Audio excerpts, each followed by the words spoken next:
A community in Plaquimenes Parish is on a mission to preserve its history and honor the men and women that settled there in the late 1800s. But the journey has not been easy. Our Whitney Miller takes us to Oakville, a community still fighting to keep its freedom. A look back in the archives. Celestine Sarpy, she married Horace Johnson. And Alan Green can show you exactly where his roots begin. It was my mother, that's how we part of the family. It's a small community that sits roughly 20 miles down LA 23 in Plaquimenes Parish. When I think about Oakville, I could talk about Oakville all day. Founded in 1869, Oakville was where free men and women settled after slavery was abolished. People was coming from different plantations. We had the Sarah Plantation, Live Oak Plantation, so a lot of the slaves came from over there. Why were black people welcomed here? Well, during that time here, I guess this settlement was up and growing at the time, and I guess it had a lot of workers, because I look back at some of the records that look like Oakville was larger than what we see right now.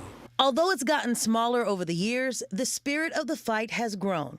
Rose Jackson moved here 66 years ago with her husband. My husband didn't want to live anywhere else. She quickly learned to love the community. 30 years in, she formed the Oakville Community Action Group to fight against a proposed landfill right next to the neighborhood. I fought tooth and nails until I got some action. And the longer that I fought with it, the more I felt empowered. Jackson credits Tulane, Loyola, and the Louisiana Environmental Action Network for helping the residents of Oakville.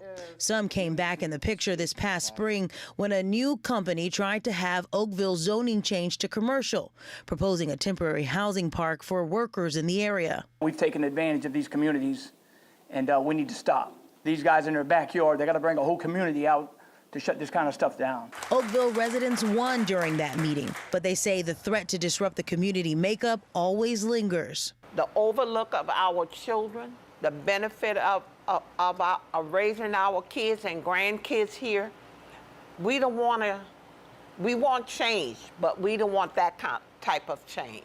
Now they wait, hoping the government will formally recognize the community as historic. We want that to be recognized as a historical cemetery because we have a lot of soldiers that fought in World War I and II buried in that cemetery. And they plan to fight until it gets the recognition they say it deserves.